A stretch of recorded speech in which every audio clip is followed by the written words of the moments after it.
Bismillahirrahmanirrahim. Assalamualaikum warahmatullahi wabarakatuh. Waalaikumsalam warahmatullahi wabarakatuh. Alhamdulillahirabbil alamin. Wassalatu wassalamu ala asyrafil anbiya'i wal mursalin wa ala alihi wa sahbihi ajmain. Puji dan syukur mari sama-sama kita panjatkan kepada Allah Subhanahu wa taala, di mana pada pagi hari yang dingin ini kita masih diberi kesehatan, kesempatan sehingga telah dapat berhadir di ruangan yang berbahagia ini. Selawat beriring salam tak lupa juga tersanjungkan ke pangkuan alam Nabi besar Muhammad sallallahu alaihi wasallam yang telah membawa kita semua dari alam kebodohan kepada alam yang berilmu pengetahuan. Yang kami hormati Bapak Julhamdi selaku CGP angkatan ke-11 SMA 8 Aceh Barat Daya. Yang kami hormati Bapak Ibu peserta diseminasi budaya positif. Alhamdulillah, pada pagi hari ini, saudara kita, Bapak Julhamdi, akan mempresentasikan salah satu modul, Pak ya, satu modul atau kegiatan CGP yang beliau tekuni, itu di mana judulnya diseminasi budaya positif. Di dalam hal ini nanti, marilah sama-sama kita berdiskusi atau menindaklanjuti apa-apa barangkali yang akan disampaikan oleh Bapak Julhamdi. Jadi kami mohon kepada Bapak Ibu untuk dapat mengikutinya dengan serius dan semoga Bapak Julhamdi ini dengan semangat yang lebih tinggi dapat melaksanakan kegiatan pada hari ini. Barangkali hanya ini yang dapat kami sampaikan dengan mengucapkan Alhamdulillah acara presentasi diseminasi budaya positif secara resmi kami nyatakan dimulai. Demikian, lebih dan kurang mohon dipermohon maaf, kami akhiri. Wabillahi taufiq wal hidayah. Assalamualaikum warahmatullahi wabarakatuh. Waalaikumsalam warahmatullahi wabarakatuh.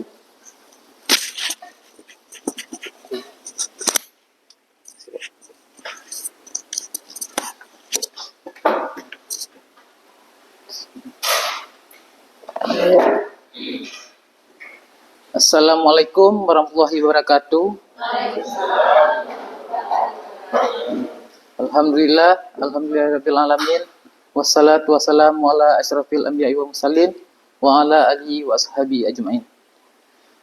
Yang pertama-tama, paling utama, marilah kita panjatkan puji syukur kita ke atas hadirat Allah Subhanahu wa taala yang telah memberikan kita umur panjang, kesehatan hingga kita bisa berkumpul di tempat yang sederhana ini.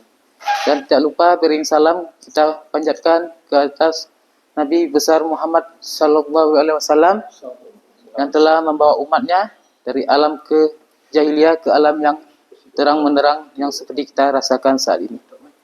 Bapak Ibu, hari ini saya masuk masalah diseminasi modul 1.4. Itu adalah tugas dari kami guru penggerak masalah budaya positif ya, yang akan diadakan di sekolah kita di SMA 8 Aceh Barat Daya. Ya. Materi budaya positif ini yaitu satu, disiplin positif dan nilai-nilai kebajikan universal. Dan yang keduanya teori motivasi, hukuman dan penghargaan dan restitusi. Yang ketiga adalah keyakinan kelas. Keempat, kebutuhan dasar manusia dan dunia berkualitas.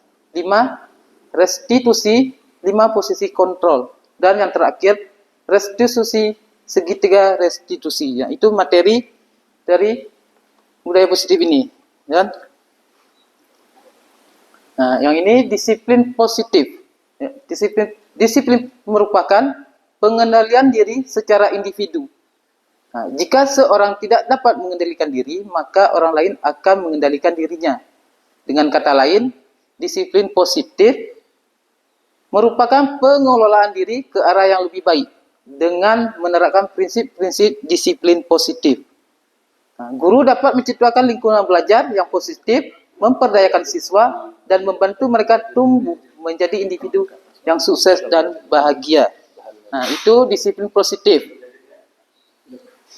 Nah, ini nilai-nilai kebajikan. Nilai-nilai kebajikan profil pelajar Pancasila. Ya. Di poin satunya beriman, bertakwa kepada Tuhan Yang Maha Esa dan berakhlak mulia. Yang kedua ada mandiri. Yang ketiga bernalar kritis. 4 berkebinekaan atau global, 8 bergotong royong, dan 6 ada kreatif. Nah, ini nilai-nilai kebajikannya. Proyek nilai kebajikan. Itu ada peduli, ya. Banyak ya, ibu-ibu, bapak-bapak. Ada rajin, integritas, rasa hormat, keterus-teraan, keberanian, kebahagiaan, tanggung jawab.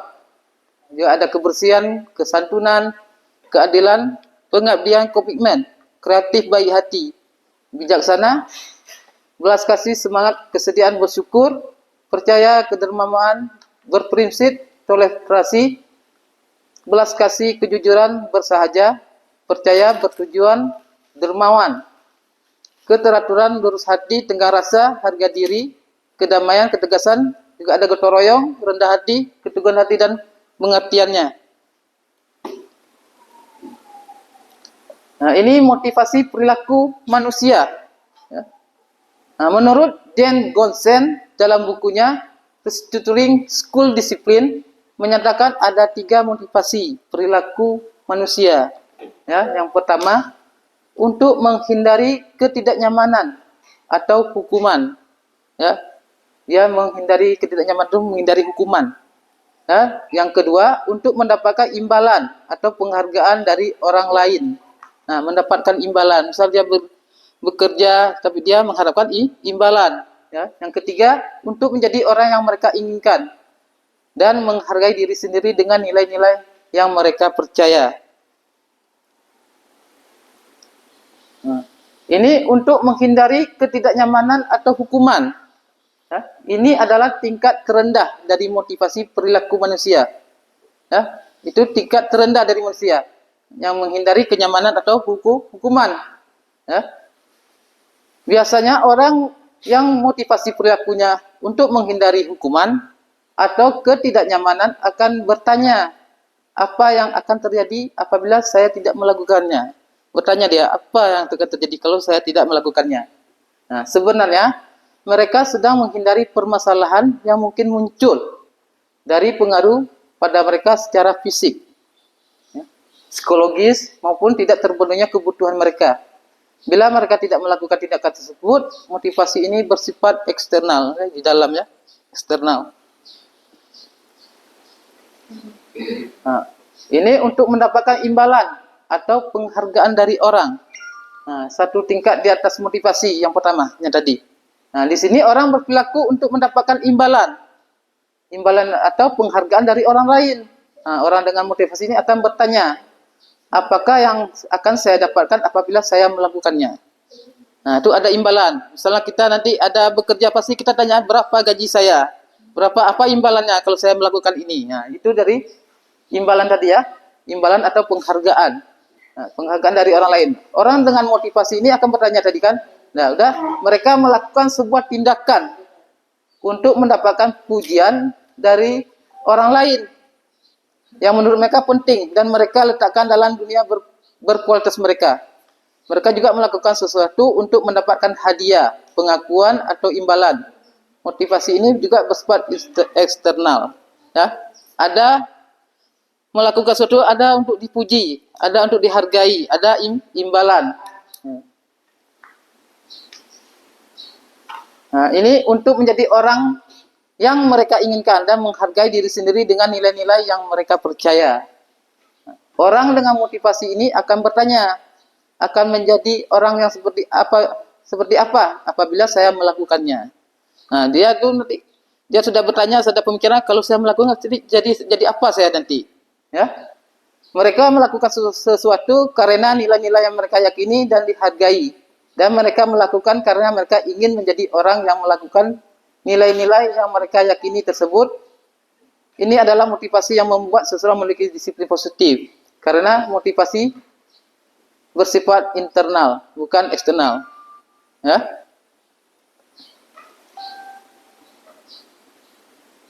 Pretest. Ada bawa HP semua kan? Pak, kita nanti ada quiz sebentar ya.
Mulai.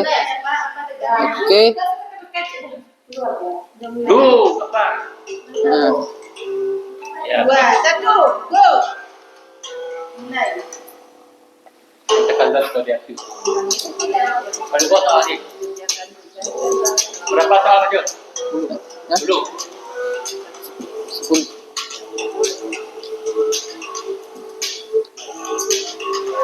Nih, Bucut dah naik nomor 1. Bucut dah turun lagi. Ada Bufat. Bufir di nomor 3.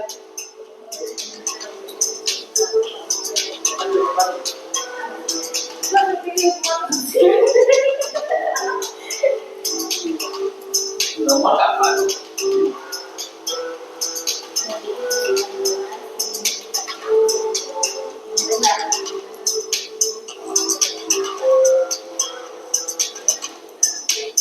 Sebenarnya ni dapat kayak gini juga ni. Nah, Ucup nomor 1, Bu Heli nomor 3. Serangan ni apa? Serang orang terus, serang biar kurang nilainya. Siapa nomor 1? Serang. Lanjut. Ni. Cepat kita. Boleh, serang nanti kurang nilai tu. Sepadan dan tersebut. Okey. Oh, serang. Ya.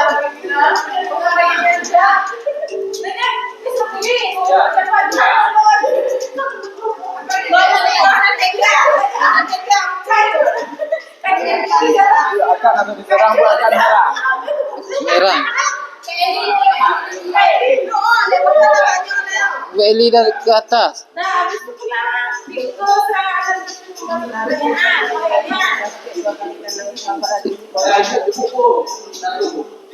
Bertahan atau serang.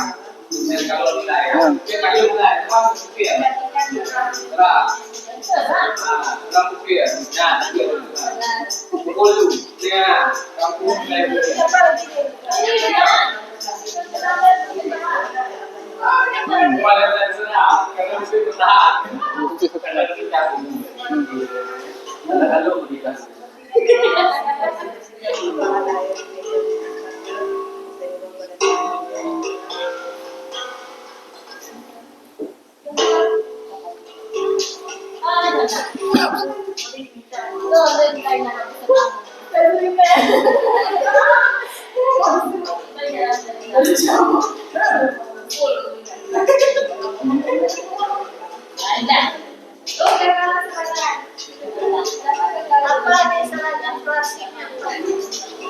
Dah Bu Zurina nomor 1.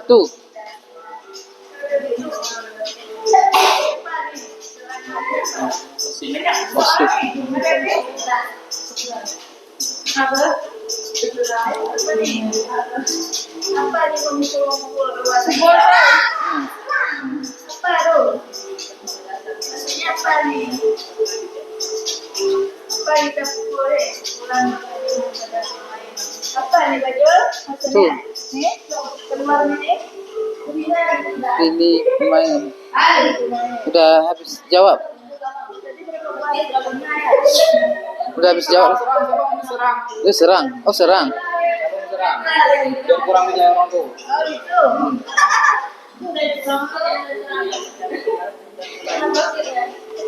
Ikan lah.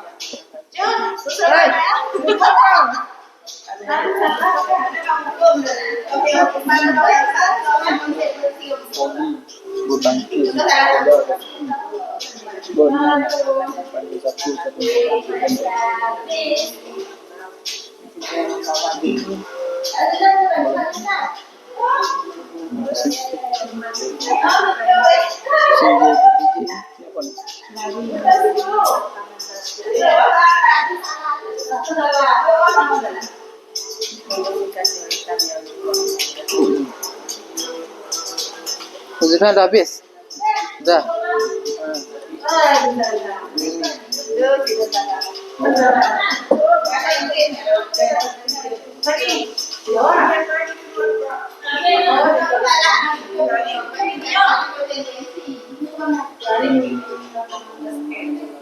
Indonesia semua buat. Dah. Kiri. Kiri, ini. Udah habis. Udah habis. Bawah.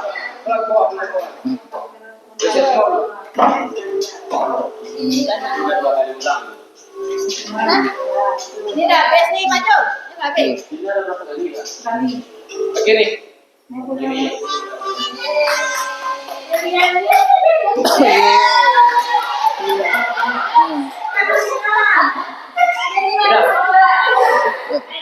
Nomor 1 ada Bu Zurina tadi. 3 Bu Heliani. Nah, sudah berakhir tadi kuis tadi kita dapat juara satunya Bu Zurina. Nomor 2 Neni, nomor 3 Bu Heli. Ya. Nah, itu kita ambil dulu. Ya. Sekarang ini kita masuk ke penjelasan hukuman, konsekuensi dan restitusi. Ya.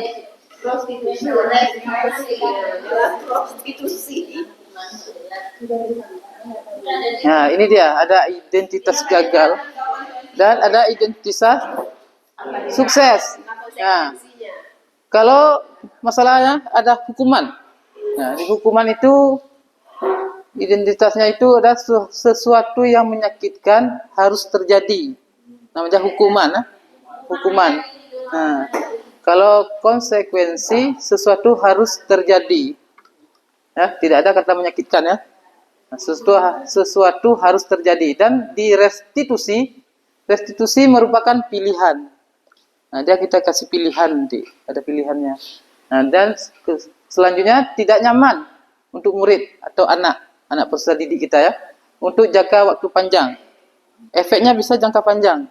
Jadi, kalau di konsekuensi tidak nyaman murid untuk jangka waktu pendek, ya, jangkanya pendek, tidak lama. Dan di restitusi menguatkan untuk murid dalam jangka waktu panjang, menguatkan dia. Nah, dan kalau di hukuman, korban mendapat keadilan.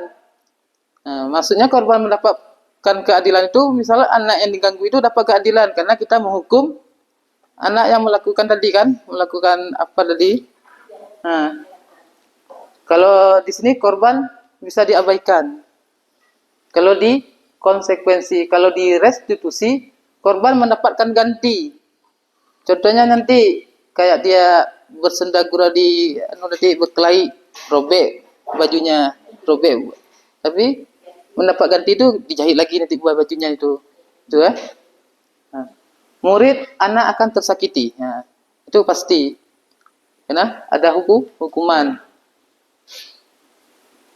Dan kalau di konsekuensi, murid anak dibuat tidak nyaman. Kita buat tidak nyaman. Kalau di restitusi, anak mendapatkan penguatan. Ya. Nah, perilaku pasif agresif meningkat.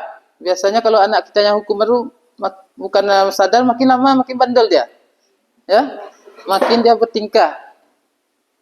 Nah, kalau di konsekuensi, penguatannya hanya bertahan dalam jangka waktu pendek. Kalau di restitusi, permasalahannya terpecahkan. Kita pecahkan masalahnya. Kenapa dia bisa begitu? Kita pecahkan. Dan sistem tidak akan berjalan bila murid tidak takut. Ya.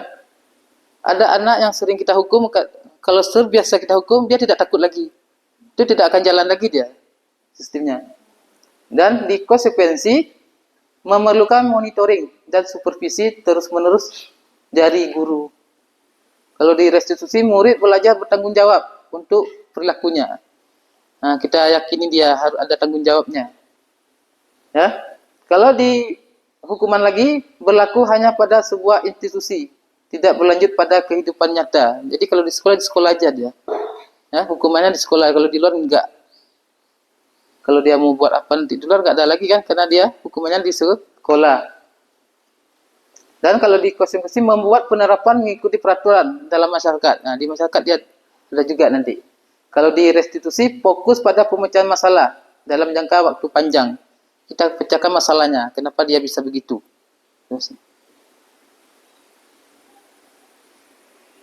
Peraturannya adalah kamu harus. Nah, kita bisa sering. Kamu harus cepat datang. Nah, kamu harus begini. Nah, kalau di konsep, apa peraturan? Kita tanya nanti. Ada peraturan nanti, kita tanya, apa peraturan kalau kamu terlambat? Apa peraturan di sekolah kita? Mampukah kamu melakukannya? Terima kasih. Dan kalau di restitusi tadi, apa yang kamu yakini? Kita tanya nanti.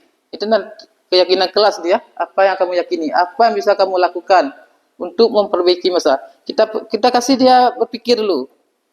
Untuk memecahkan masalah dia terlambat itu ke mana? Bangun tidur nanti cepat. Dia kan dibilang nanti saya bangun tidur cepat Pak, biar tidak terlambat lagi ke sekolah. Ya. Murid anak membenci peraturan. Ya, pasti dia membenci peraturan kan? Karena sering dihukum. Pasti dia membenci peraturan. Nah, dan murid kalau di tadi konsekuensi, murid menghormati peraturan. Kalau di restitusi, murid akan menghormati dirinya dan orang lain. Karena kita pecahkan masalahnya bersama-sama dengan dia. Nah, ini kalau di hukuman ini negatifnya apa nanti? Itu kan ada kata-kata ancaman. Awas, kalau dilakukan lagi ya, nanti awas kamu. Nah, itu kata-katanya. Kalau di netral, lakukan apa yang saya katakan. Misalnya terlambat, kan sudah berulang kali. Lakukan apa yang saya katakan dulu. Nah, kalau di positifnya itu, apa hal yang sesungguhnya ingin kamu lakukan? Kita tanya dulu, apa mau kamu dulu? Ya? Mulai paksaan, mendorong menyalahkan diri, ya, mendorong kepatuhan. Kalau di stimulus respon dan teori kontrol mendorong disiplin positif. Itu adalah disiplin positif tadi. Konsep diri buruk, paksaannya, konsep diri baik dan konsep diri kuat. Nah, ini maksud kita hukuman oleh penghargaan. Dia ada hukuman, ada penghargaan. Nah, ini ya, dihukum oleh penghargaan. Ya, ini kan tahu kita penghargaan itu kan kita kasih kan, tapi ini ada kata-kata dihukum oleh penghargaan. Ya, kalau menurut Elfikon, saat kita berulang kali menjanjikan hadiah kepada anak-anak agar berperilaku bertanggung jawab, atau kepada seorang murid agar mempelajari sesuatu yang baru, atau kepada seorang karyawan agar melakukan pekerjaan yang berkualitas, kita sedang berasumsi mereka tidak dapat melakukannya, atau mereka tidak akan memilih untuk melakukannya. Ya. Dan di bawahnya, mengemukakan baik penghargaan maupun hukuman adalah cara-cara mengontrol perilaku seseorang yang menghancurkan potensi untuk belajar yang sesungguhnya. Menurut Kohn, secara ideal tindakan belajar itu sendiri adalah penghargaan sesungguhnya. Kohn selanjutnya juga mengungkapkan beberapa pernyataan dari hasil pengamatannya selama ini tentang tindakan memberi penghargaan yang nilainya sama dengan menghukum seseorang. Pengaruh jangka pendek dan jangka panjang. Penghargaan efektif jika kita menginginkan seseorang melakukan sesuatu yang kita inginkan dalam jangka waktu pendek. Ya, misalnya apa dalam penghargaannya? Misalnya seperti di kelas, ya. Nanti siapa yang bisa menjawab ini, nanti ibu kasih ini atau bapak kasih ini. Nah, anak-anak itu nanti termotivasi dia. Itu penghargaan jangka pendeknya. Ya. Nanti ada jika kita menggunakan penghargaan lagi dan lagi, maka seorang tersebut akan bergantung pada penghargaan yang kita berikan serta kehilangan motivasi di dalamnya. Sudah sering ada penghargaan, pas tidak ada, mereka tidak ada motivasi. Karena motivasi mereka belajar ada penghargaan. Nah, harapannya di situ, bukan untuk bisa, tapi mengharapkan penghargaan. Ya.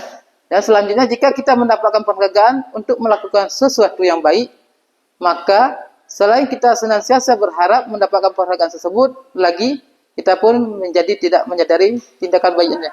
Kita tidak menyadari tindakan baik kita, karena kita sudah mengharap penghargaan tadi. Ya.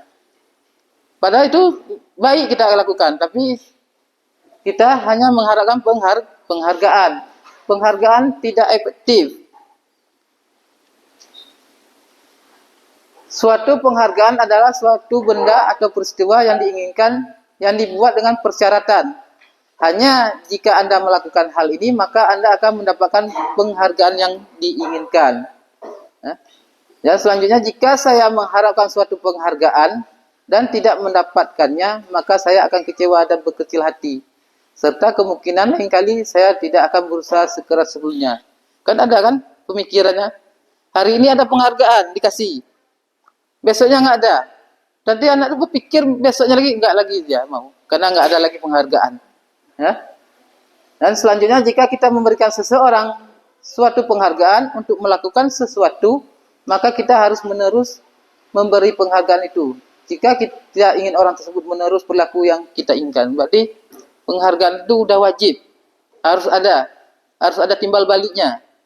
Ya. Dan mereka motivasinya sudah mencari penghargaan, nggak ada lagi untuk tahu.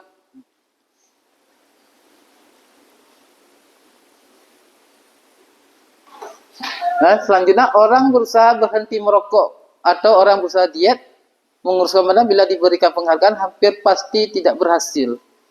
Dikasih penghargaan. Ya? Karena bukan niat dia sendiri, karena berhenti merokok untuk kesehatan. Mungkin dia untuk badannya, untuk kesehatan. Bukan untuk penghargaan.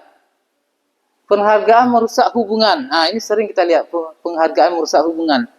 Ketika seorang diberi penghargaan atau dipuji di depan banyak orang, maka yang lain akan merasa iri. Itu pasti. Saat anak-anak nanti kita perhatikan yang satu aja. Yang anak-anak ini pasti dia iri hati. Kita juga di rekan sejawat kan gitu juga.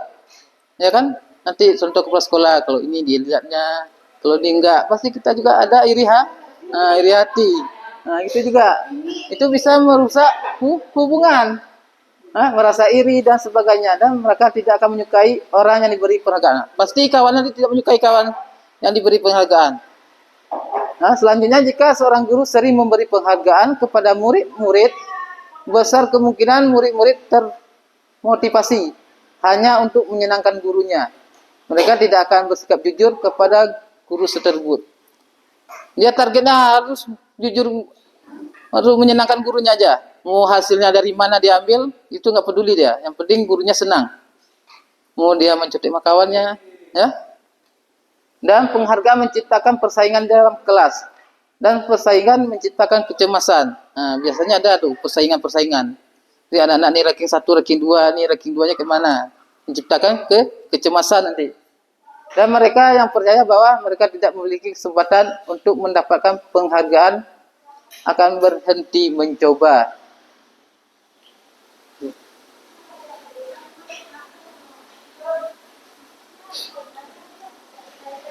Nah, ini juga ada penghargaan mematikan kreativitas. Murid-murid diminta berpikir mengenai hadiah atau penghargaan yang bisa mereka dapatkan bila berhasil menulis di sebuah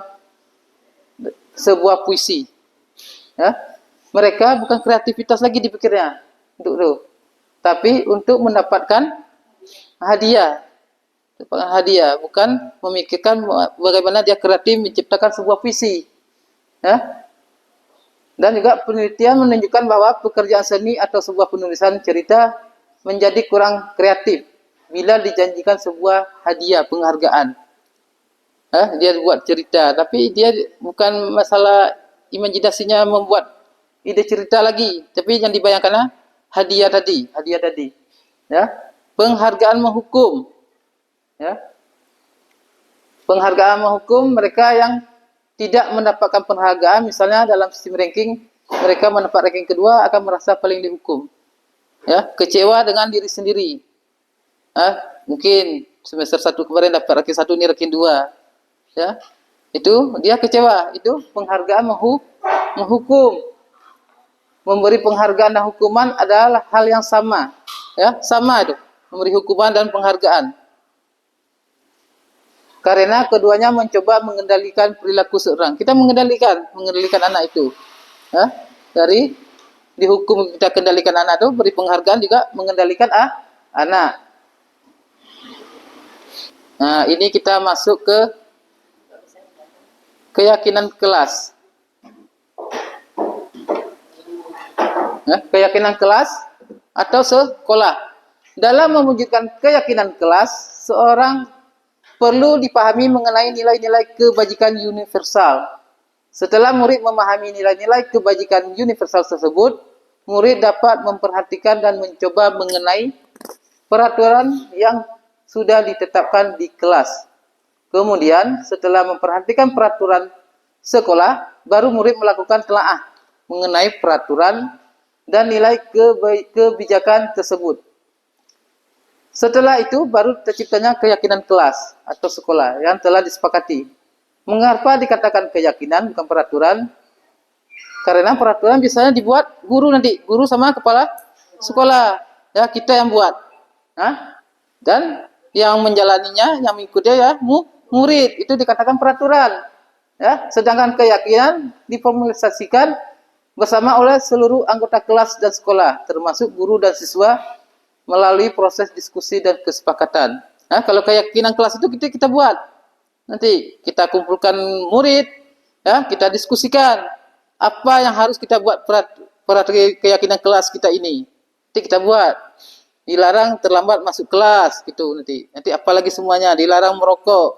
Itu kan kesepakatan bersama. Nah, harus jujur, loyal, harmonis dan inovasi. Kita membuatnya. Nah, ini materi keyakinan kelas.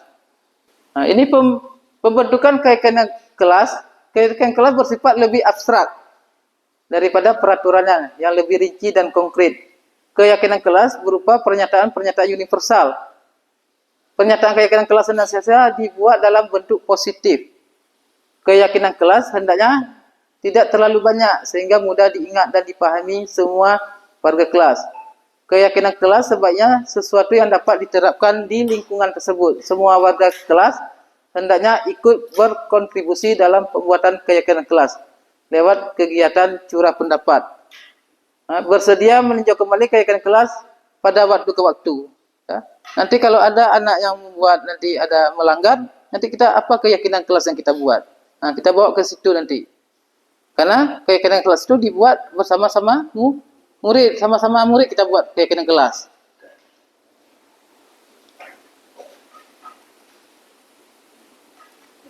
Nah, ini tahapan keyakinan kelas ya. Nah, misalnya nanti pas masuk ke kelas, tahapan pertama ini nanti kita jabarkan. Ya, nanti kita tanya apa-apa nanti keyakinan kelas yang kita buat. Nanti anak-anak nanti ada yang beri pendapat, jangan merokok, ya. Jangan salah memakai pakaian seragam sekolah. Ini contohnya, jangan mengganggu teman, jangan keluar masuk ke kelas, jangan membuat ribut di kelas. Jangan membawa HP, jangan menggunakan sandal dan jangan makan saat belajar. Nah, ini peraturan ini kita buat bersama-sama dengan murid. Dengan peserta didik di kelas. Bukan kita nanti, orang tu nanti mengutarakan. Baru nanti kita buat ke kata-kata positif. Kalau merokok, biasanya itu menjaga kesehatan. Kalau jangan salah memakai seragam sekolah, menggunakan atribut sekolah dengan benar dan sesuai. Saling menghargai, kalau mengganggu teman. Belajar dengan tertib. Habis itu membawa perlengkapan sekolah saja. Jangan membawa HP. Dan makan minum saat waktu istirahat. Tidak ada yang makan di kelas. Nanti baru kita buat keyakinannya. Habis kata positif ada keyakinan. Nanti menjaga kesehatan. Kalau yang merokok tadi. Habis itu disiplin berpakaian, saling menghargai sesama dan disiplin belajar. Nah, itu tahapannya. Nanti peraturan. Nanti kita diskusikan dengan anak-anak di kelas. Karena kalau kita buat keyakinan kelas, anak-anak itu pasti berpikir ya, saya membuat peraturan, kenapa saya melanggar? Ada nanti dia berpikir. Ini ada 5 kebutuhan manusia.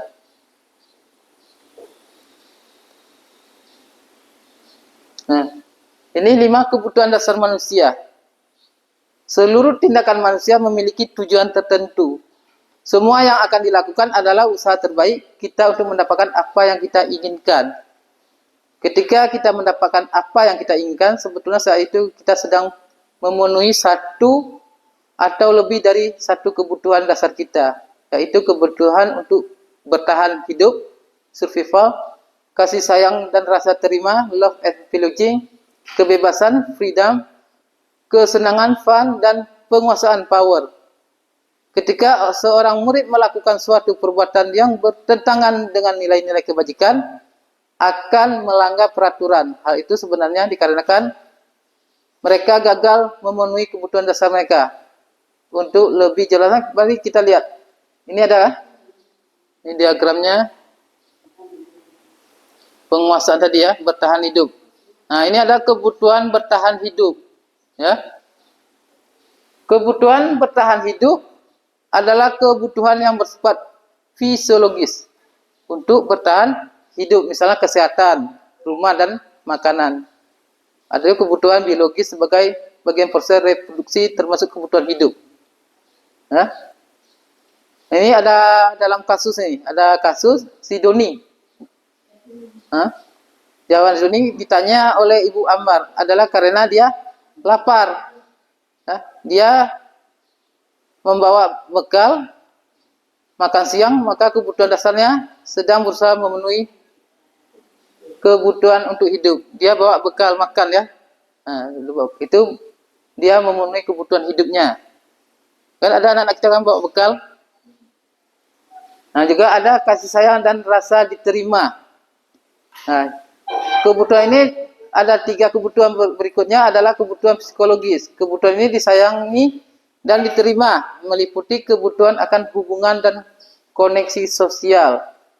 Kebutuhan ini memberi dan menerima kasih sayang, dan kebutuhan ini merasa menjadi bagian dari suatu kelompok.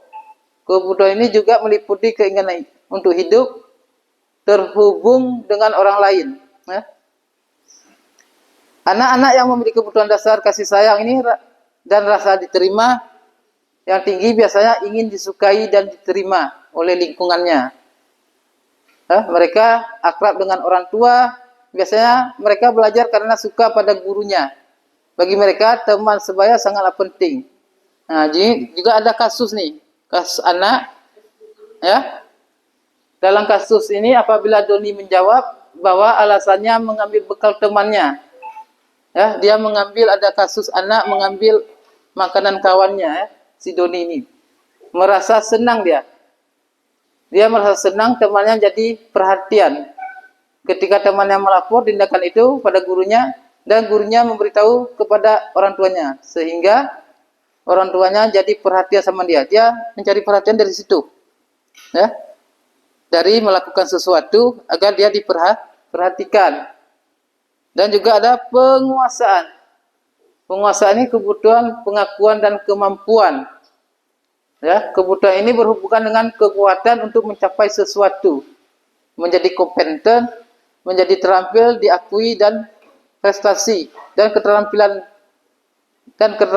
dan memiliki rasa harga diri. Ya. Yang ini meliputi dan anak ini memiliki kebutuhan dasar atau penguasaan yang tinggi, biasanya selalu ingin menjadi pemimpin. Menjadi pemimpin. Dalam kasus ini juga kasus si Doni. Doni adalah dia merasa hebat karena temannya jadi takut dengan dia dan menurut keinginannya, maka sebetulnya Doni ingin berusaha memenuhi kebutuhan dasarnya, yaitu kekuasaan. Kan ada anak-anak itu ada yang takut kawanan sama dia. Dia puas dengan ketakutan kawannya. Dan selanjutnya kebebasan. Nah, kebutuhan ini, kebutuhan untuk bebas adalah kebutuhan akan kemandirian, otonomi dan memiliki pilihan yang mampu mengendalikan arah hidup seseorang. Ya, anak-anak dengan kebutuhan kebebasan yang tinggi menginginkan pilihan. Mereka perlu banyak bergerak, suka mencoba-coba, tidak terlalu terpengaruh orang lain dan senang mencoba hal baru dan menarik. Nah, di kasus ini juga ada. Nah, bila jawaban Doni dalam kasus di atas adalah bahwa dia merasa bosan dengan bekal makanan yang dibawakan ibunya dari rumah. Karena ibunya selalu membawakan bekal yang sama. Oleh karena itu dia ingin mencoba makanan teman-temannya yang beraneka ragam. Nah, dia butuh kebebasan. Ya. Dia butuh, maksudnya ini butuh makanan lain, ya. Itu kebebasan dan juga ada kesenangan. Nah, kebutuhan akan kesenangan adalah kebutuhan untuk mencari kesenangan, bermain dan tertawa. Nah, bayangan hidup tanpa kenikmatan apapun, ya, berapa menyedihkan. Nah, anak-anak dengan kebutuhan dasar kesenangan yang tinggi biasanya ingin menikmati apa yang dilakukan. Nah, dalam kasus di atas, si Doni ini menjawab bahwa ia melakukan karena iseng dan menikmati ekspresi wajah teman-temannya yang kesal karena diambil makanannya. Dan menurut dia ekspresi teman-temannya itu lucu, maka itu berarti ini sedang berusaha memenuhi kebutuhan yang akan kesal. Kan ada kan anak-anak kita yang gitu, yang iseng-iseng mengganggu kawan, dia batinnya senang, puas dia. Itu dari kesenangan ya. Nah, itu 5 dasar dari manusia. Ya, kebutuhan manusia. Nah, itu kita masuk posisi kontrol restitusi. Ya. Posisi kontrolnya ada menghukum, membuat merasa bersalah, teman, memantau, dan manajerial.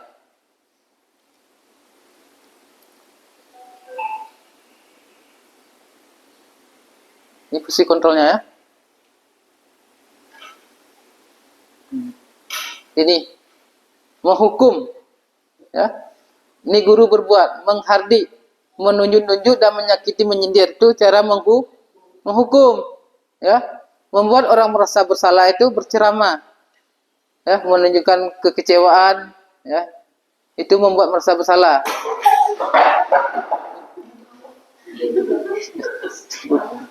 Dan kalau teman membuatkan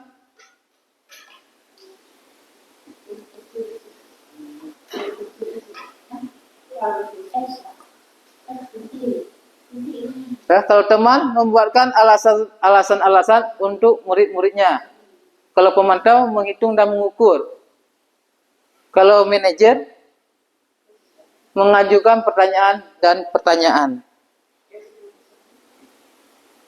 Itu guru berbuat lah, guru berkata, kalau mau hukum biasanya kalau kamu tidak melakukan, saya akan ada ancaman.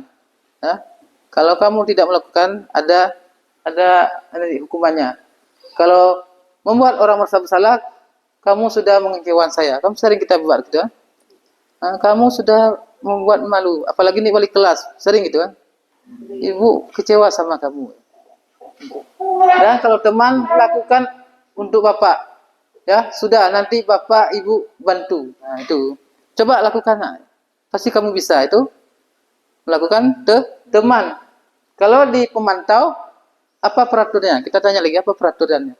Kalau dia melakukan pelanggaran, apa konsekuensinya dan apa yang telah kamu lakukan? Itu pemantau. Kalau di manajer, apa yang kita yakini? Apa kamu meyakini hal tersebut? Nah, saat dia membuat, kita yakini apa yang kamu yakini dalam hal yang kamu buat nih, ya? Hasilnya, kalau menghukum, makin kita hukum anak itu makin memberontak, mendendam, ya, makin parah dia. Ya, kalau menghukum, kalau membuat merasa bersalah, menyembunyikan dan mengangkat berbohong karena dia ada malu, dah. Kalau teman, ketergantungan maksudnya selalu harus kita yang mengarahkan, ya. Dan pemantau menyesuaikan bila diawasi. Kalau kita tidak mengawasi, dia berbuat. Kalau kita tidak mengawasi, kalau kita awasi baru dia ikut peraturan. Nah, kalau manajer menguatkan, ya, menguatkan karakter. Nah, kalau murid berkata, kan ada kan, kalau kita hukum saya tidak peduli, ya. Setiap hari kita hukum dia. Nah, pasti dia udah kata saya tidak peduli lagi, ya. Terserah sama ibu, ya. Kalau kekecewaan, jadi membuat orang rasa bersalah tadi, maafkan saya, karena kan banyak kita ceramah pasti dia ada kata-katanya kan. Kalau teman, saya pikir bapak ibu teman saya, karena dia sudah berteman. Ya, kalau banyak dikatakan orang, kalau si berteman sama anak, ada kaki anak ada kepala kita. Nah itu. Dan kalau di pemantau saya akan dapat berapa bintang kalau melakukan hal tersebut. Jika sudah melakukan hal tersebut, saya akan mendapatkan apa, ya? Dia ada timbal baliknya, aduh. Kalau kita memantau, kalau dia menjawab, ya.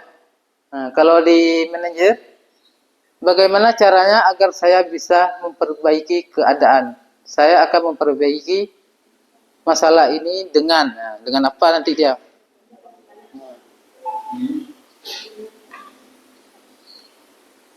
Nah, kaitan dengan dunia berkualitas, murid meletakkan guru di luar dunia berkualitas. Nah, kita udah dicapnya lain nanti. Kalau sering kita hukum, ya. Dan juga murid meletakkan guru di dalam dunia berkualitas. Nah, ini yang membuat merasa bersalah tadi. Dan kalau di teman, murid meletakkan guru sebagai orang penting dalam dunia berkualitas. Kalau pemantau, murid meletakkan guru dalam peraturan dunia berkualitas. Dan murid meletakkan di manajer sebagai individu yang positif dalam dunia berkualitas. Nah, ini adalah videonya 5 posisi kontrol ya.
Ya, ini Bu ya. Jadi posisi yang terbaik itu yaitu posisi manajer ya. Ya. Itu 5 posisi kontrol restitusi. Nah, dalam 5 posisi kontrol restitusi tersebut diharapkan guru memiliki peran sebagai manajer. Jadi kita nih diminta yang diharapkan untuk dalam posisi manajer ya. Dapat manajer, proses pelajaran meningkat potensi murid, membangun hubungan dengan positif, dan dapat lebih cepat beradaptasi dengan lingkungan. Jika guru berpesan sebagai manajer, murid tidak merasa dihakimi, atau murid tidak selalu merasa salah atas apa yang dilakukannya. Seorang manajer juga dapat meningkatkan motivasi murid dalam proses pembelajaran maupun dalam pengembangan diri di lingkungan sekitarnya. Ibu-ibu pernah nggak menangani siswa dengan posisi manajer? Pernah ya. Jadi kita tidak sadar bahwasanya itu posisi manajer. Nah.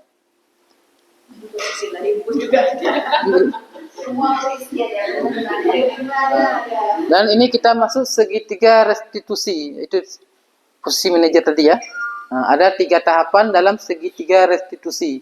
Menstabilkan identitas, validasi tindakan yang salah, dan menanyakan keyakinan.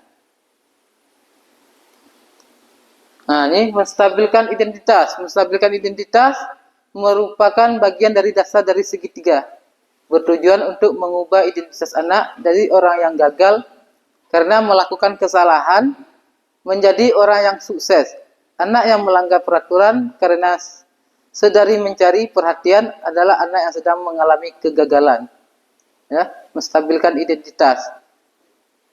Kita dapat membuat lebih nyaman dengan pertanyaan-pertanyaan seperti bagaimana kabarmu? Kalau menghukum langsung kita kan. Nah, kalau di segitiga restitusi ada menstabilkan identitas. Kita tanya kabarnya. Bagaimana sekarang nak? Bagaimana keadaan? Langsung kita buat dia senyaman dulu, nyaman. Ya, itu yang menstabilkan identitas. Nah, validasi tindakan yang salah. Validasi tindakan yang salah merupakan suatu upaya untuk memahami dan mengakui tindakan yang tidak tepat. Ya, ada cara yang lebih efektif untuk mendapatkan apa yang kamu butuhkan. Kamu tentu punya alasan mengapa melakukan itu, dan padahal kamu bisa melakukan yang lebih buruk dari itu. Nanti kita tanyakan, kamu tadi kenapa? Dia tertidur. Kenapa kamu bisa tertidur? Saya tidur. Nanti kita bilang dia tidur di sekolah, di kelas. Oh, itu biasa ya. Ada kata-kata buat dia tindakan yang salahnya, kita buat dia nyaman dulu. Ya. Nanti baru kita adukan lagi. Meyakinkan ya. Ini menanyakan keyakinan. Menanyakan keyakinan merupakan suatu upaya dalam membuat murid individu mencoba mencari solusi. Nah, keyakinan kelasnya itu tadi. Kita ada buat keyakinan kelas kan? Nah, kita tanya misalnya dia tidak boleh terlambat tadi di keyakinan kelas. Dia terlambat. Nah, kita tanya keyakinan kelas apa yang kita sepakati. Nah, keyakinan kelas apa yang kamu langgar yang sudah kita sepakati di kelas. Jadi dia menjawab. Nah, karena dia bisa menjawab karena dia juga tim yang membuat peraturan. Ada keyakinan kelas. Ya. Nanti kita keyakinan yang saya langgar yaitu keterlambatan masuk kelas. Nah, karena saya telat ke sekolah. Nanti kita tanya lagi, Siapa yang bisa membantu kamu nanti? Membantu apa? Ya, jadi membangunkan di rumah biar tidak terlambat ke sekolah. Nah, ini ada contoh dari restitusi ya.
Itu tadi ya contoh video segitiga restitusi.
Ya, itu Pak.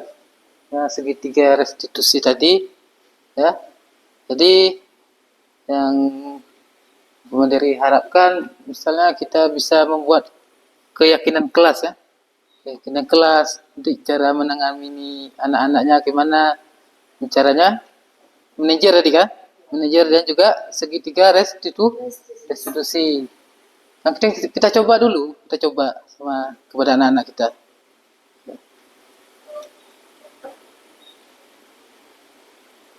Ya, sudah berakhirnya video tadi, dah berakhir juga materi kita masalah budaya positif. Dan saya juga terima kasih kepada Bapak-Bapak Ibu yang telah berhadir. Dan saya akhiri, wabillahi taufiq wal hidayah.